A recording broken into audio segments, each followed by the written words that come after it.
지난주 말씀을 함께 좀 잠시 우리가 생각해 보죠. 바울은 에베소서 1장에서 에베소 교회를 위한 기도문을 기록해 놓았습니다.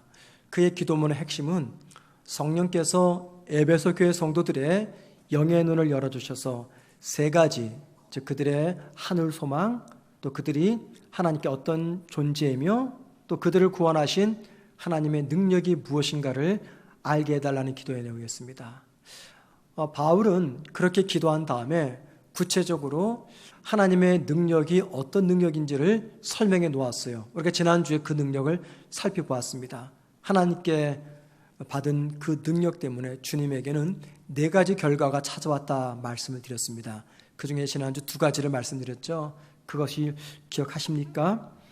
바울이 기대했던 우리의 영의 눈이 밝아져 보기를 원했던 주님의 능력은 과연 어떤 능력이었는가? 그것은 주님을 부활시킨 하나님의 능력이었고, 부활하셔서 하늘 오른편에 앉게 하신 다음에 만물의 머리가 되게 하시고 만물을 다스리고 통치하시는 주인이 되게 하시는 능력이었습니다. 자, 그렇게 말하고 나서 바울은 계속해서 22절 후반부터 23절까지 하나님으로부터 능력을 받으신 주님의 그 능력이 이제 어디로 향하고 있는가를 설명해 줍니다. 하나님께 주님은 능력을 받으셨습니다. 그 능력이 어디로 향해서 흘러가고 있는 것일까요? 바울은 그곳은 다름 아닌 교회라고 이야기합니다.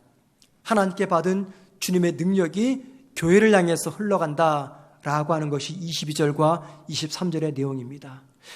바울이 교회라고 이야기할 때는 두 가지를 염두하고 말했습니다. 첫 번째, 바울이 생각했던 교회는 예수 그리스도를 나의 구주로 영접하는 개인을 교회라고 이야기합니다. 두 번째는요, 그렇게 주님을 구주로 영접한 개인들이 모인 단체, 모임, 공동체를 가리켜 교회라고 이야기했습니다. 자, 그래서 주님의 능력이 교회를 향해서 흘러간다라고 말할 때 그 능력은 우선 하나님을 섬기는, 주님을 섬기는 성도 한 사람 한 사람을 향해서 흘러가는 능력입니다. 아울러 주님의 능력이 흘러간다라고 할 때 그 능력은 믿는 성도가 모여있는 이 성문교회 공동체를 향해서 흘러가는 능력입니다. 바울은 22절 후반절부터 23절까지 교회와 성도를 향한 하나님의 능력이 어떻게 흘러가는지 은유적 비유로서 세 가지로 설명해 줍니다. 첫 번째, 주님은 교회의 머리가 되신다라고 이야기합니다. 자, 22절 뒷부분 한번 보십시오. 이렇게 말합니다. 바울은 그를 만물 위에 교회의 머리로 삼으셨느니라 라고 말합니다. 하나님이 부활하신 주님을 교회의 머리로 삼으셨다라고 말합니다. 주님이 교회의 머리가 되셨다, 그 말은요, 교회에 생명을 공급하시는 분, 교회를 교회답게 지켜주시는 분, 교회가 영적으로 병들지 않고 건강하게 도와주시는 분, 이 모든 일들이 다름 아닌 교회의 머리가 되신 주님을 통해서 이루어진다라는 말입니다. 저는 몸의 통증에 대해서 좀 둔감한 편입니다. 그래서 한참 지나면 아프네? 이렇게 반응을 보입니다. 그래서 웬만큼 아파서는 별로 긴장하지도 않고 또 병원에 잘 가지도 않습니다. 자, 그런데 제가 유독 신경 쓰는 부분이 있습니다. 다름 아닌 머리입니다. 머리가 아프면 바짝 긴장합니다. 왜 그럴까요? 사람의 뇌가 머리에 있기 때문이고, 사람의 그 뇌가 있는 그 머리 부분이 사람의 모든 신체에 영향을 주기 때문입니다. 사람의 뇌에는요, 수를 셀 수 없는 수많은 신경세포, 즉 회로망이 있습니다. 수많은 신경 회로망 중에서 어느 것 하나가 활동하느냐에 따라서 우리의 행동이 결정되는 것입니다. 이 말은 우리 신체에 퍼져 있는 수많은 신경세포는요, 다름 아닌 뇌세포의 영향을 받는다는 것입니다. 여러분, 주님이 교회의 머리가 되신다라고 할 때 그 의미는 바로 이것입니다. 생명을 주고 교회를 보호하고 교회를 건강하게 지켜주는 생명의 기운, 힘과 에너지가 다름 아닌 주님으로부터 주어집니다. 그래서 바울은 주님을 교회의 머리라고 이야기합니다. 자, 앞서 말씀드렸지만 바울은 성도 개인을 교회라고 이야기했습니다. 따라서 22절 뒷부분에 나오는 그 교회를 교회 대신 성도로 집어넣어서 주님은 성도의 머리가 되십니다 라고 말해도 전혀 틀리지가 않습니다. 왜냐하면 성도를 보호하는 생명력과 에너지를 주님은 우리들에게 부어주기 때문입니다. 그리고 주님의 이 관계에 대해서 요한복음 15장 5절과 6절은 이렇게 설명합니다. 나는 포도나무여 너희는 가지라. 그가 내 안에 거하면 사람이 열매를 맺나니 나를 떠나서는 너희가 아무것도 할 수 없음이라. 사람이 내 안에 거하지 아니하면 가지처럼 밖에 버려져 마르나니 사람들이 그것을 모아다가 불에 던져 살았느니라. 주님이 무엇을 강조하기 위해서 이 말씀을 하신 걸까요? 교회와 성도들에게 생명을 공급하시는 분, 교회와 성도를 지켜주시는 분, 교회와 성도를 자라게 하시는 분은 다름 아닌 교회의 머리이신 주님이니까 어떤 경우에도 주님께 붙어 있어라, 그 말씀을 하고 있는 것입니다. 여러분, 주님은 교회의 머리가 되십니다. 저와 여러분의 머리가 되시고 우리 교회의 머리가 되십니다. 두 번째, 주님은 교회의 몸이 되신다라고 이야기합니다. 몸. 23절 첫 부분을 보십시오. 교회는 그의 몸이니 라고 말합니다. 자, 바울이 무엇을 강조하기 위해서 주님이 교회의 머리가 되신다라고 말하고 있는 것일까요? 두 가지를 강조하기 위해서입니다. 첫 번째는요, 성도가 주님과 연합해서 주님으로부터 영적 생명을 공급받을 때 비로소 교회로서 존재할 수 있다는 것을 강조하기 위해서입니다. 두 번째, 성도들이 서로 유기적으로 연결되어야 비로소 그리스도의 몸을 이루는 교회가 된다는 것을 강조하기 위해서입니다. 자, 그래서 바울은요, 이런 모든 것들을 고린도전서 12장 27절에서 이렇게 이야기합니다. 너희는 그리스도의 몸이요 지체의 각 부분이라 라고 말합니다. 사람의 몸에는 여러 지체들이 있습니다.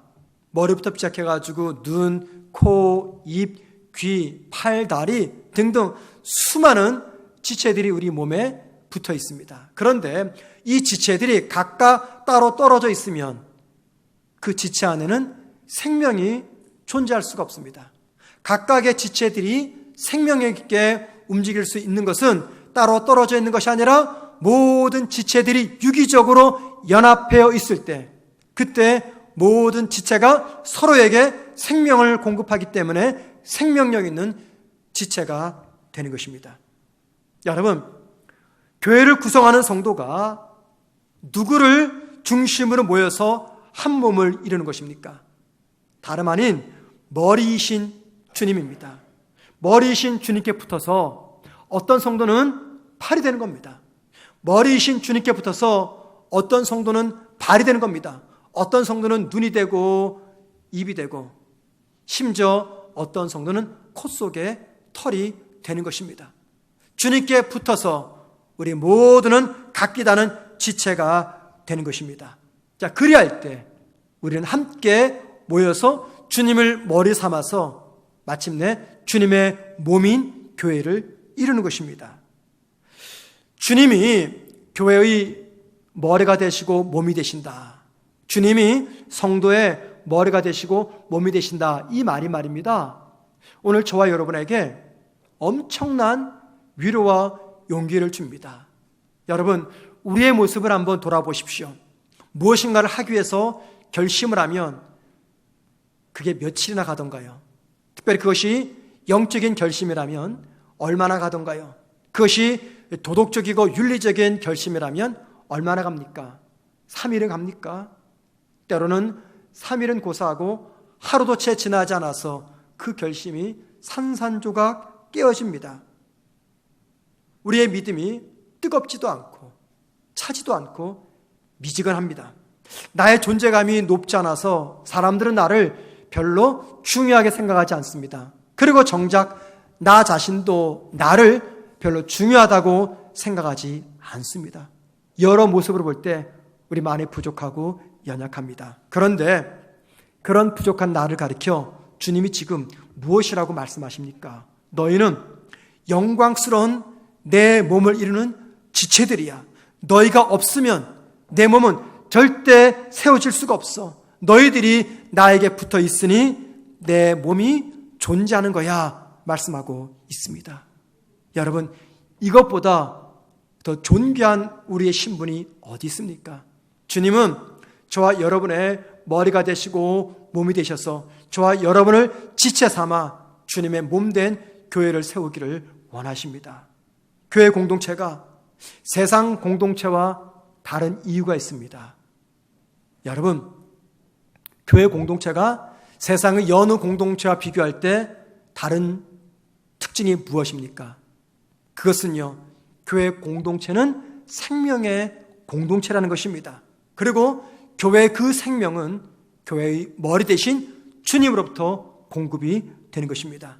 교회의 머리이신 주님께서 성도 각자에게 생명을 공급해 주니까 새 생명을 받은 성도들이 함께 모여 주님을 머리 삼고, 어떤 성도는 팔이 되고, 어떤 성도는 다리가 되고, 어떤 성도는 입이 되고 눈이 되어서 마침내 주님의 몸인 생명의 공동체 교회를 세워 나가는 것입니다. 세 번째, 주님은 당신의 머리이자 몸인 이 교회를 충만하게 하시는 분이다 라고 말합니다. 오늘 본문 23절 말씀을 보십시오. 교회는 그의 몸이니, 그 다음 보세요. 만물 안에서 만물을 충만하게 하시는 이의 충만함이니라 라고 말합니다. 여러분, 이 문장을 잘 보십시오. 만물 안에서 만물을 충만하게 하시는 이의 충만함. 이게 너무 어렵습니다, 사실은. 우리말로도 이게 무슨 말인가 해석이 안 될 정도로 어렵습니다. 에베소서에서 가장 어려운 말씀, 이해가 안 되는 말씀이 바로 이 부분입니다. 만물 안에서 만물을 충만하게 하시는 이의 충만함. 그래서 이 부분이 어떤 뜻인가를 설명하기 위해서 수많은 신학자들이 오랜 세월 동안 참 많은 다양한 해석 이론들을 발표했습니다. 이 시간에 제가 그 많은 이론들을 발표하는 것은 아무 의미도 없고 시간도 부족합니다. 그래서 그냥 결론적으로 가장 지지를 받는 해석을 한 가지를 말씀드립니다. 여기 바울이 23절에서 말하는 이 만물이란 다름 아닌 교회를 가리킵니다. 교회. 그리고 만물을 충만하게 하시는 분, 바로 우리 그리스도입니다. 그러니까는 만물을 충만하게 하시는 그리스도께서 뭘 충만하게 하시는 거예요? 자기의 몸인 교회를 충만하십니다. 여러분, 이 말을 잘 들어보세요.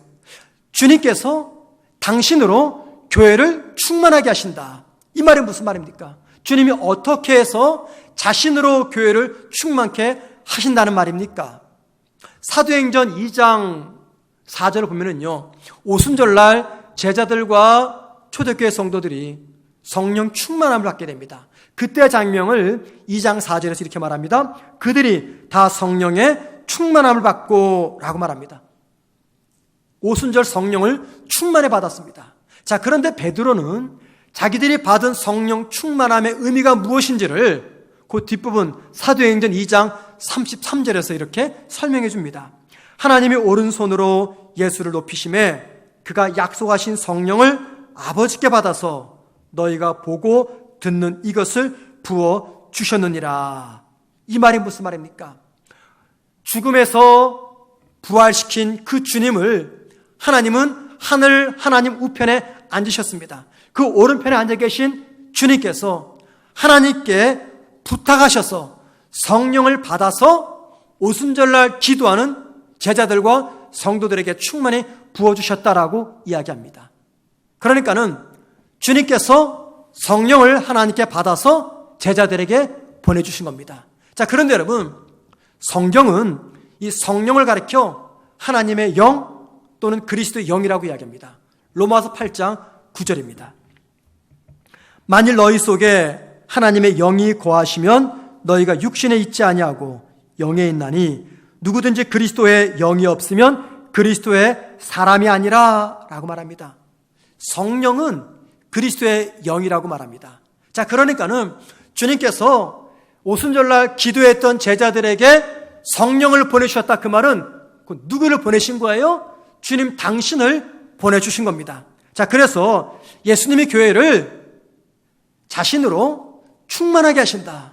예수님이 교회를 당신으로 충만하게 하신다. 그 말은 다른 말이 아니라 예수님의 영인 성령을 교회와 성도들에게 보내셔 충만하게 하신다. 그 말입니다. 따라서 성도가 성령 충만하게 된다는 것은요, 다른 게 아니라 주님으로 충만하게 되는 것입니다. 이 성령 충만함이 무슨 초자에 이제 기적을 일으키거나 병자를 고치거나 그게 아니에요. 성령 충만하다 그 말은 내 안에 주님으로 충만하다 그 말입니다. 교회가 성령 충만한 교회가 있어요. 어떤 교회입니까? 예수로 충만한 교회입니다. 그런 교회의 특징은요, 무슨 말은 제일 먼저 주님이 앞 나갑니다. 제일 먼저 주님이 앞서갑니다. 어떤 일을 결정하든지 제일 먼저 주님이라면 어떻게 하실까? 주님의 뜻부터 묻습니다. 이게 뭐예요? 성령 충만한 교회인 것입니다. 주님이 성령으로 교회와 성도를 충만하게 하시는 것은요, 교회와 성도들에게 생명을 공급하고 교회와 성도들 보호하시며 교회와 성도를 건강하게 지켜주기 위함입니다. 무엇보다 믿음으로 살아가는 이 세상이 결코 쉽지가 않습니다. 주님이 그거를 모르실까요? 아시기 때문에 제자들의 곁을 떠날 때 주님이 무엇을 제자들에게 약속했습니까? 성령입니다. 성령. 왜요? 믿음의 사람으로 주님의 이름 앞세우며 살아가기가 너무나 힘들기 때문에 순간순간마다 성도들에게 하늘에서 내려오는 이 생명의 양식이 공급되어야 되는데 그래야지 이 악한 세상을 살아낼 수가 있기 때문에 주님은 제자들을 떠나시면서 그들에게 성령을 약속하셨습니다. 자, 그래서 여러분, 내 안에 성령, 즉 주님으로 충만하게 되면 어떤 변화가 찾아옵니까? 내 삶 가운데서 도무지 기뻐할 수 없는 상황이지만 내 안에 성령이 충만하면 기쁨이 터져 나옵니다. 억지 기쁨이 아니라 나도 모르게 기쁨이 터져 나옵니다. 성령이 충만하면요, 도무지 평안을 누릴 수 없는 상황입니다. 그런데 왠지 모르게 내 마음이 편안함을 경험합니다. 성령이 충만하면요, 정말 용서가 안 되는 그 원수가 용서가 됩니다. 성령이 충만하면요, 나도 모르게 시간만 있으면 예배당에 와서 주님의 몸된 교회라고 하는 이 교회를 섬기며 영혼들을 섬깁니다. 왜 그렇습니까? 주님이 성령을 통해서 당신의 생명을 우리에게 부어주기 때문에 주님의 생명을 붙잡는 성도들의 삶의 환경이 어떠하든지 그것들을 능가하는 삶을 살아낸다는 것입니다. 왠지 아십니까? 우리가 염려하고 우리가 소망하고 우리가 미워하고 우리가 그리워하는 그 모든 것들보다 더 소중한 생명의 주님이 내 안에 가득 차 있기 때문입니다. 바로 이것이 주님이 주님으로 교회를 충만하게 하신다는 겁니다. 성도와 교회가 충만하지 않으면요, 생명력을 잃어버린 종교인이 되고 맙니다.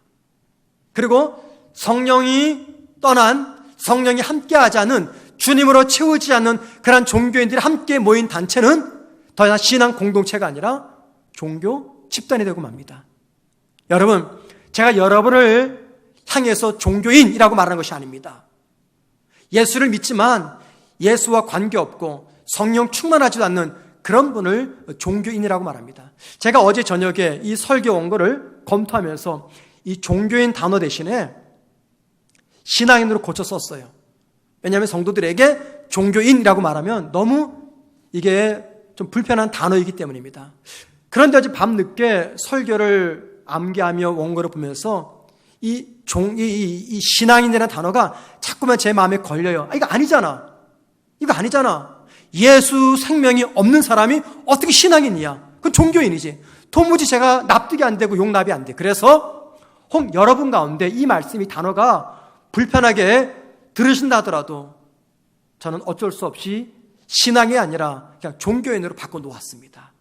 여러분, 맞지 않습니까? 성도와 교회가 성령 충만하지 않으면 생명력을 상실한 종교인이 되고 맙니다. 그런 분들이 모인 교회는 교회가 아니라 종교 집단이 되고 맙니다. 예수님도 비록 하나님의 아들이었지만 이 땅에 나실 때는 성령님의 도움을 입었습니다. 예수님이 능력자이지만 십자가를 지실 때도 성령의 도움을 입었습니다. 예수님은 늘 성령님을 의존했고 성령님은 예수님의 구원 사역을 완성시켰습니다. 자, 예수님이 경험했던 그 성령의 능력을 그래서 저와 여러분도 경험해야 됩니다. 성도들이 교회에 헌신합니다. 성도들이 교회에 왜 헌신할까요? 헌신하는 이유가 무엇입니까? 그것은요, 다른 이유가 아니라 간단합니다. 주님의 눈으로 교회를 보기 때문입니다. 주님의 눈으로 교회를 보기 때문에 헌신합니다. 주님의 눈으로 보게 되면요, 이 세상에서 교회만큼 소중한 공동체가 없어요. 왜 그런지 아십니까? 이 교회는 그리스도의 신부이기 때문입니다. 그리스도의 신부. 그래서 이 교회의 신분을 아는 성도들이 교회 유익을 위해서 참고 포기하고 절제하고 충성하는 것입니다. 그런데 아무나 이 교회 신비를 깨달을 수가 없습니다. 우리가 성령 충만할 때 비로소 이 교회의 이 신비를 알게 됩니다. 그래서 성령은 교회와 성도의 생명이라고 말할 수가 있는 것입니다. 자, 우리는 지금 2000년 전 기록된 이 말씀을 대면하고 있습니다. 만약에 여러분 2000년 전 과거로 돌아가서 에베소 교회 성도들이 처음 바울의 이 편지를 읽다가 이 부분 22절, 23절 읽었다면 그들이 어떤 느낌을 받았을까요? 주님은 교회의 머리가 된다. 주님은 교회의 몸이 된다. 라고 하는 이 말씀이 담겨져 있는 에베소서를 처음 에베소 교회 성도들이 읽었을 때 그들은 어떤 느낌이었을까요? 에베소 교회는요, 지금 우리들의 교회와 비교할 때 너무나 부족한 나약한 초라한 공동체였습니다. 교회를 박해했던 로마 제국의 힘과 비교하면요, 교회는 핍박받는 너무 초라한 공동체였습니다. 에베소 지역은 아데미 여신을 섬겼던 지역입니다. 그곳에서 아데미와 다른 예수를 믿는 소수의 기독교인들을 그 에베소 지역 사람들 결코 곱게 보지 않았습니다. 박해하고 괄시하고 무시하고 핍박했습니다. 무엇 하나 안전하지 않는 그런 상황 가운데 에베소 교회 성도들이 살아갔고 그때 그들은 이 편지를 받아보았습니다. 바울은요, 이 편지를 통해서 그들에게 무엇을 지금 부탁합니까? 세상 속에서 기죽지 말라고 부탁합니다. 교회와 성도는 세상의 변두리가 아니라 세상의 중심에 서 있다고 이야기합니다. 교회와 성도는 거룩하고 흠이 없는 하나님의 자녀요, 주님의 몸이요, 머리라고 이야기합니다. 여러분, 왜 교회가 영광스럽고 흠이 없습니까? 왜 교회가 세상의 변두리가 아니라 세상의 중심에 서야 됩니까? 왜 교회와 성도가 세상 속에서 기죽지 말고 살아야 됩니까? 그 이유는 만물의 통치자이신 우리 주님이 교회와 성도의 머리가 되셔서 지금도 교회와 성도를 향해서 성령을 통해 생명을 매일매일 공급해주고 있기 때문입니다. 지상의 교회 그리고 지상의 성도는요, 완전한 교회, 완전한 성도는 결코 존재하지 않습니다. 혹 여러분 가운데 우리 교회가 완전한 교회라고 생각해서 등록하셨습니까? 그러면 다른 교회로 가십시오.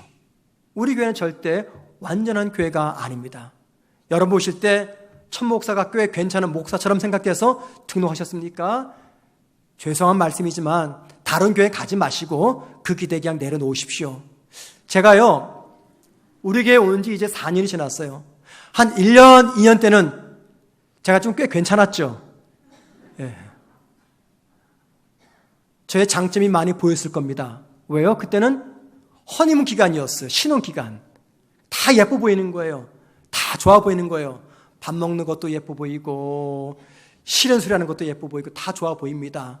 예. 그러다가 3년, 4년 신혼 기간 지나면 이때 어떻게 돼요? 예뻐 보였던 모습이 단점으로 보이기 시작합니다.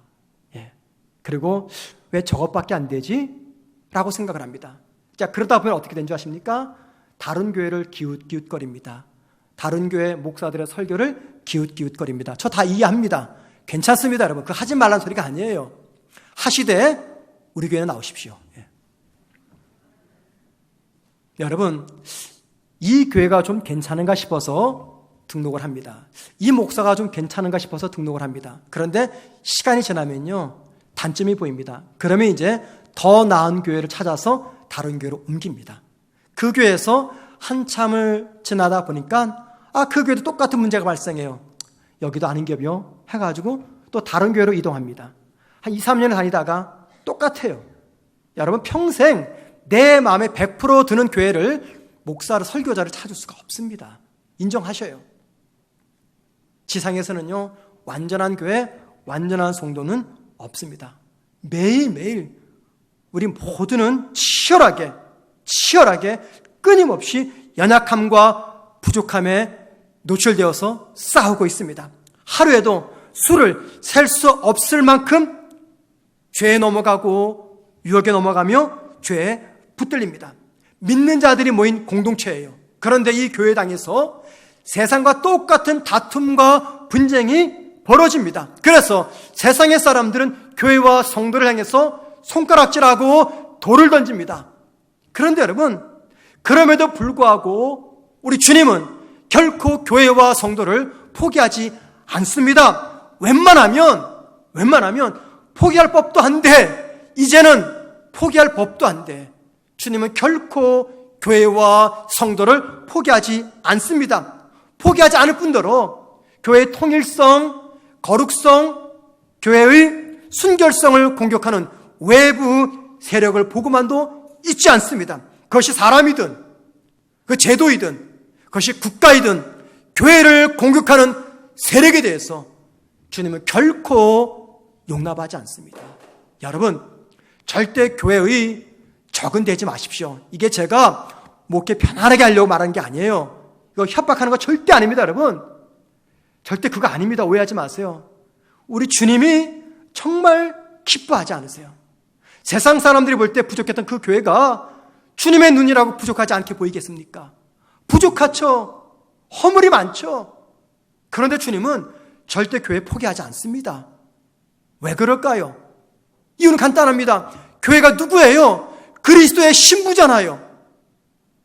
당신의 신부잖아요. 성도가 누굽니까? 주님의 신부잖아요. 그래서 우리는 교회를 버려도, 목사는 성도를 버려도 우리 주님은 결코 교회와 성도를 버리지 않습니다. 이제 이 정도 되면 웬만하면 포기할 법한데 절대 주님은 포기하지 않습니다. 그래서 여러분, 이 교회의 영광스러운 신비를 알았던 바울은 골로새서 1장 24절에서 이렇게 말합니다. 나는 이제 너희를 위하여 받는 괴로움을 기뻐하고 그리스도의 남은 고난을 그의 몸된 교회를 위하여 내 육체에 채우노라. 이게 엄청난 고백입니다, 여러분. 저도 감히 이 고백 못합니다. 누가 이 고백할 수가 있겠습니까? 주님이 십자가의 고통으로 이 땅에 교회를 세우셨어요. 이 교회가 이 땅에서 건강에 세워지기 위해서 주님의 돌보심이 필요합니다. 왜냐하면 교회가 이 땅에서 세워지기 위해서는 말할 수 없는 고통을 겪어야 돼요. 그런데 지금 바울이 무슨 이야기합니까? 교회를 세워나가실 때 주님이 겪을 그 고난을 내가 대신 감당하겠습니다, 그 말입니다. 그것도 기쁜 마음으로 주님 대신 내가 고통을 짊어지고 이 교회를 지키겠습니다, 그 고백하는 거예요. 여러분, 바울이 어떻게 이 고백을 합니까? 다른 거 아닙니다. 이 교회에 담겨져 있는 교회의 영광스러운 신분을 알았기 때문이에요. 교회가 누구라고요? 성도가 누구라고요? 그리스도의 신부입니다. 신부. 그러기에 바울은 기쁨으로 교회를 위해서 고난마저도 감당하겠다라고 고백하고 있는 것입니다. 지금 우리의 삶과 우리의 교회는 그 어느 때보다 심각한 위기에 직면했습니다. 우리를 심각한 위기에 몰아넣은 것은 다름 아닌 코로나 바이러스입니다. 코로나 초기 단계 때는요, 우리가 어떤 기대를 했습니까? 곧 예전 상태로 돌아갈 거야. 그렇게 기대를 했습니다. 자, 그런데 지금은 그 끝이 언제인지 감히 짐작조차 할 수 없습니다. 그래서 많은 전문가들은 코로나 이전의 상태는 돌아오지 않을 것이다라고도 이야기합니다. 그래서 우리가 지금 겪고 있는 많은 변화들이 있습니다. 이 변화들은 그냥 잠시 왔다가 지나가는 것이 아니라 이후에도 계속해서 우리의 삶에 엄청난 영향을 줄 것이라고 이야기합니다. 자, 그리고 코로나로 인해서 생기는 새로운 사회적 현상을 가리켜서 사회학자들은 뉴 노멀의 상태라고 이야기합니다. 뉴 노멀. 이게 뭡니까? 새로운 삶의 표준입니다. 뉴 노멀. 코로나 이전에는요, 마스크를 쓰지 않았습니다. 그런데 지금은 씁니다. 그것이 뉴 노멀, 새로운 삶의 표준이 되었어요. 코로나 이전에는요, 우리가 집에서 온라인으로 주일 예배를 드리지 않았습니다. 그런데 지금은 드립니다. 그것이 새로운 신앙의 표준, 뉴 노멀이 되었어요. 사람 간의 접촉을 최소화하는 비대면, 디지털 언택트라는 용어가 생겨났어요. 사람의 접촉을 피하기 위해서 재택근무를 하고요, 일주일에 하루만 학교에 갑니다. 이게 다 뭐예요? 뉴 노멀입니다. 모두가 뉴 노멀의 시대를 이야기하는 이 시점에 목사들의 관심은 뉴 노멀의 시대에 교회는 어떻게 존재해야 되는가에 있습니다. 저 역시도 마찬가지입니다. 지난 수개월 동안 온라인 예배를 드리고 많은 사역들이 중단된 상태에서 많이 힘든 시간을 보냈습니다. 혹 여러분 가운데 목사가 신방도 안 하고 금요 기도도 안 하니 얼마나 편할까 생각하는 분이 계십니까? 목사를 몰라도 정말 모르는 말입니다. 그러면 저 화낼 겁니다. 왜냐하면 저를 그렇게밖에 보지 않았기 때문에. 예. 여러분, 목사가 편할까요? 지난주에도 교인들에게 이번 주부터 주일학교 예배는 무기한 연기합니다. 문자를 날려보낼 때 제 마음이 얼마나 힘든지 아십니까, 여러분? 목사들이 예배 쉰다고 편하지 않습니다. 왜냐하면 예배가 중단되면 성도들이 신앙이 그만큼 다운이 됩니다. 다운된 신앙을 다시 영적으로 끌어올리기 위해서는요, 목사는 용트림을 써야 됩니다. 말할 수 없는 고통입니다. 저는 지난 수개월 동안 참 힘든 시간을 보냈습니다. 심지어 깊은 자괴감에 빠졌어요. 내가 뭔가? 너무 무기력해지는 겁니다. 할 게 없는 거예요. 설교 준비밖에 없는 거예요. 너무너무 힘들었습니다. 그러면서 내가 만약에 이런 상황에서 풀어지면 나는 진짜 형편은 목사다 생각이 들었어요. 그래서 코로나 이전보다 더 치열하고 힘겨운 하루하루를 보냈습니다. 제 자신을 너무 혹독하게 다뤘어요. 일찍 출근하고 늦게 퇴근하며 설교 준비뿐 아니라 제가 공부하면서 나름 성경 공부하면서 정말 힘들게 하루하루를 보내고 있습니다. 그러면서 많은 생각을 합니다. 한시도 생각이 멈춘 적이 없어요. 그것은 뉴 노멀의 시대에 성도는 어떻게 믿음 생활을 해야 되나? 뉴 노멀의 시대에 교회는 어떤 공동체로 탈바꿈해야 되나? 뉴 노멀의 시대에 지금까지 해왔던 모든 전통적인 예배 문화를 계속해서 고집해야 되나? 무엇보다 뉴 노멀의 시대, 주님은 나와 우리 성도들과 우리에게 무엇을 원하고 계시나? 이런 끊임없는 질문을 던지면서 답을 찾아갔습니다. 이렇게 고민하던 저에게 코로나 이전이나 이후나 관계없이 믿음의 본질, 목회의 본질, 교회의 본질이 무엇이 되어야 되는지 알려주는 사진 한 장을 제가 발견했습니다. 남들은 그 사진을 그냥 보고 지나칠 수 있지만 저는 적어도 그 사진을 통해서 내 목회 본질이 무엇인지, 믿음의 본질이 무엇인지를 새삼 확인하며 깨달았습니다. 한번 사진을 보여주시죠.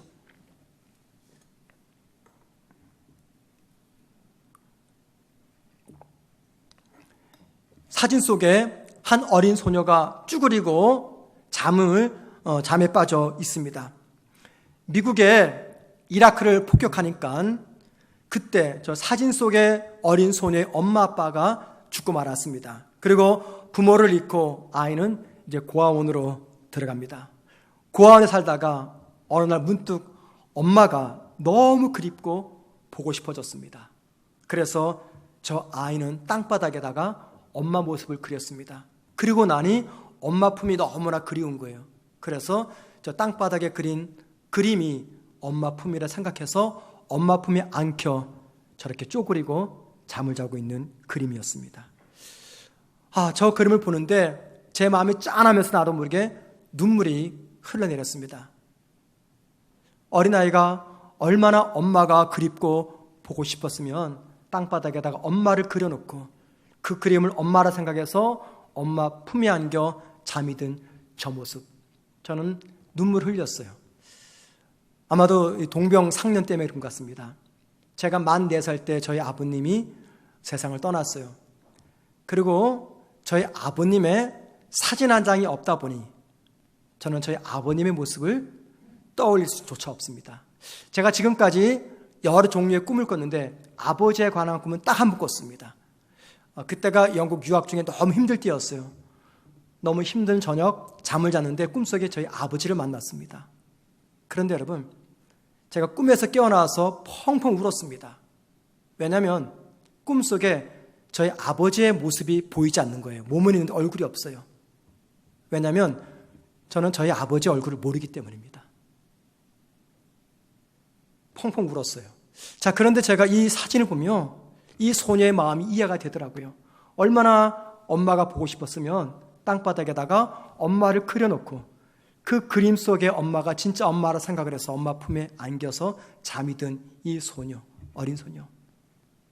여러분, 이 사진을 보면서 내 모습도 보았지만 동시에 하나님께서 이 코로나 이후에 성도들이 신앙을 위해서 고민하는 나에게 무엇인가를 알려주는 하나님의 음성을 내 마음속에 듣게 되었습니다. 주님께서 뉴 노멀 시대 무엇을 원하고 계시는지, 어린 소녀가 엄마의 품이 너무 그리워 땅바닥에 엄마의 모습을 그려놓고 그것이 엄마 품이라 생각해서 엄마 품에 안긴 것처럼 우리 성도가 매일매일 주님을 그리워하며 주님을 내 마음속에 모시고 주님 품에 안겨 주님으로 충만하게 살아가는 것.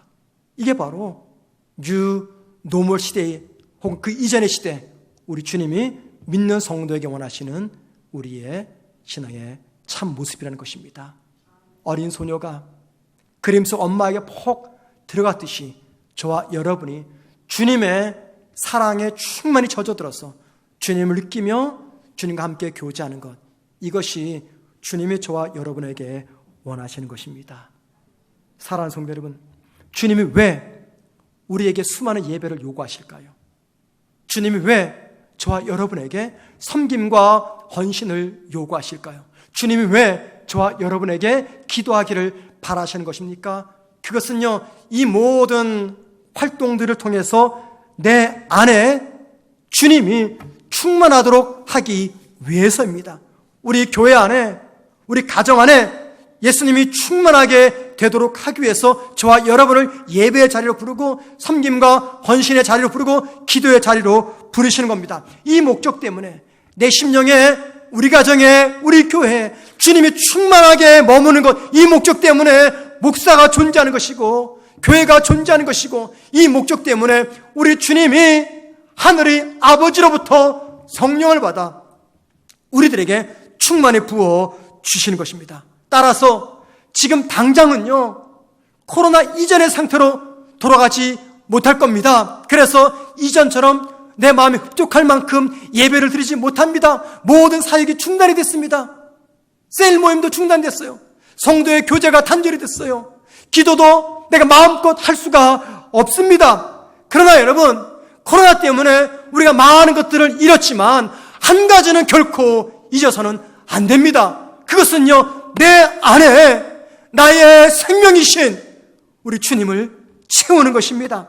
만약에 코로나 이전보다 더 많은 횟수의 예배를 드리고 코로나 이전보다 몸이 부서지는 섬김과 봉사를 하고 코로나 이전보다 더 뜨거운 기도를 드린다 할지라도 내 안에 주님이 충만하지 않으면요, 주님이 충만하지 않으면 우리는 병든 교회입니다.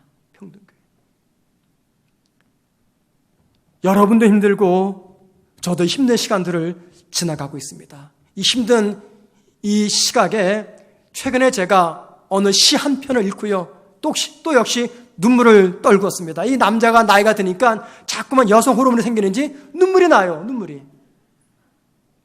이 시를 가만히 묵상하는데 그냥 하염없이 눈물이 흘렀어요.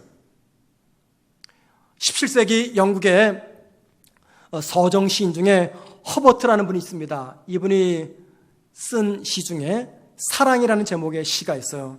제가 최근에 이 시를 발견하고 읽게 되었습니다. 이 시를 묵상할 때마다 그냥 눈물이 흘러내려요. 이 시는요, 코로나로 인해서 힘들어하는 우리들에게 죄에 거하며 믿음의 생명력을 상실해버린 저와 여러분에게 큰 힘과 위로가 되는 시입니다. 이 시에서요, 허버트는 하나님을 사랑이라고 표현합니다. 이 시는 말하는 화자인 나와 하나님이신 사랑이 대화하는 대화체의 서정시입니다. 한번 여러분에게 제가 읽어드릴 텐데요, 화면을 통해서 한번 보시기 바랍니다. 이 시에서 사랑은 하나님을 의미합니다. 사랑은 반가이 나를 맞아 주셨으나 내 영혼은 주춤했다. 먼지와 죄로 더럽기 때문에. 그러나 눈치 빠른 사랑은 움츠러드는 나를 보고 내가 처음 들어설 때부터 내게로 더 다가와 따뜻하게 물었다. 나에게 부족한 것이 뭐냐고. 손님, 나는 답했다. 여기 있어야 할 손님 말입니다. 사랑은 말했다. 자네가 바로 그 사람인데 싸늘하고 배은망덕한 제가요, 맙소사, 저는 당신을 바라볼 수도 없습니다. 사랑은 내 손잡고 미소 지으며 답하셨다. 나 말고 누가 자네 눈을 만들었을까? 그래요, 주님, 저는 그 제 눈을 망쳐버렸습니다. 수치스러운 저는 벌 받을 곳에 가도록 내버려 두시지요. 사랑은 말했다. 누가 그 죄를 대신했는지 모르느냐? 나의 사랑. 그렇다면 저는 시중이나 들겠습니다. 일단 앉아라. 사랑은 말했다. 이제 내 살을 먹어라. 나는 앉았다. 그리고 먹었다. 이 시가 하나님과 말하는 화자의 나와의 대화를 기록한 사랑이라는 제목의 시입니다. 여러분, 이 시를 보면은요, 화자의 내가 슬픔과 죄로 움츠러들어 있을 때 하나님께서 5가지 사랑을 구체적으로 베풀어 주십니다. 첫째는요, 사랑은, 즉 하나님이죠. 사랑은 슬픔과 죄로 움츠러든 나에게 찾아오십니다. 다가오십니다. 두 번째, 사랑은 나에게 부족한 것이 무엇이냐고 묻습니다. 세 번째, 사랑은 내가 사랑의 가장 소중한 손님임을 알려줍니다. 넷째, 사랑은 죄로 물든 내 몸이 너무나 소중한 몸이라고 격려합니다. 마지막으로 사랑은 사랑 옆에 앉아서 사랑의 살을 먹으라고 이야기합니다. 여러분, 이 시를 읽으면서 저는 오늘 말씀에 담긴 우리 주님의 마음을 느껴보았습니다. 하나님이신 사랑 곁에 머물면서 하나님이신 사랑을 먹으라 라고 말씀하시는 그 주님의 의도가 무엇일까요? 다른 게 아니라 주님으로 충만해라 그 말입니다. 너희의 모습이 어떠하든지, 죄를 범하든지 유혹에 넘어가든지 게으르든지 악하든지 관계없이 내 곁에 머물면서 나를 먹어라 말씀하십니다. 주님으로 충만해라 그 말입니다. 왜요? 우리가 주님을 먹고 마시며 주님으로 충만할 때, 그때 삶의 온갖 두려움들을 이겨낼 수 있는 힘과 용기를 받기 때문입니다. 여러분, 코로나 말고도 우리의 너무나 많은 두려움의 대상이 있습니다. 내 힘으로 감당이 안 됩니다. 하지만 저와 여러분이 주님 곁에서 주님을 먹음으로 주님으로 충만하게 되면요, 그 모든 인생의 시련 가운데서 감당해낼 수 있는 용기가 생깁니다. 포기하지 않는 인내를 품게 됩니다. 뿐만입니까? 주님의 곁에서 주님을 먹고 마셔서 주님으로 나를 가득히 채우게 되면요, 죄와 맞서 싸울 용기가 생깁니다. 더 나아가 비록 죄로 말미암아 온통 상처투성 허물투성이지만 주님을 먹고 마심으로 주님은 다시 한번 저와 여러분을 온전한 주님의 자녀로 변화시켜 주시는 겁니다. 여러분, 코로나 이전처럼 마음대로 예배를 드리지 못하고 계시죠? 그런 상황 속에서 주님이 저와 여러분에게 진정 원하시는 것이 무엇일까요? 너희들 왜 이렇게 예배를 자주 드리지 않니? 책망하십니까? 너희들 왜 몸된 교회를 위해서 헌신하지 못하니? 왜 기도하지 않니? 책망하실까요? 아닙니다, 여러분. 절대 아니실 겁니다. 우리 주님 그런 분 아닙니다. 한 번조차 모이기 힘든 이 상황, 예배에 오기 위해서는 많은 사람들의 눈치를 받으며 나와야 되는 그 상황 속에서 단 한 번의 예배일지라도 예배를 통해서 하나님으로 가득히 채우기를 원하십니다. 여러분, 너무너무 힘들어요. 성도들에게 생명은 예배인데 예배를 마음껏 드리지 못하니까는 너무나 아픕니다. 고통스럽습니다. 그러나 단 일주일에 한 번의 예배라도 이 예배 시간에 주님으로 내 자신을 가득히 채우십시다. 내 삶 가운데 늘 주님을 떠올리십시다. 여러분, 그 어린 소녀가 엄마를 그려놓고 잠이 들었어요. 만약에 그 엄마가 그 모습 보고 당장 딸에게 달려올 수 있는 능력이 있다면 어떻게 할까요? 당장 달려올 겁니다. 끌어안을 겁니다. 저와 여러분이 주님을 늘 기대하고 묵상하고 그리워한다면 우리 주님 어떻게 하십니까? 달려오지 못할 정도로 능력 없는 분입니까? 아니죠. 우리가 주님을 묵상하고 기대하고 떠올리면 주님은 우리에게 찾아오십니다. 그리고는 우리의 삶의 환경 속에서 나 혼자 있는 것이 아니라 주님과 함께함으로 힘들고 어려운 시간들을 지나가게 하십니다. 사랑하는 성도 여러분, 뉴 노멀 시대 우리의 과제는 다른 데 있지 않고 이전보다 더 충만히 주님을 내 안으로 채우는 것입니다. 그렇게 살아가는 우리가 되기를 주님의 이름으로 축원을 드립니다.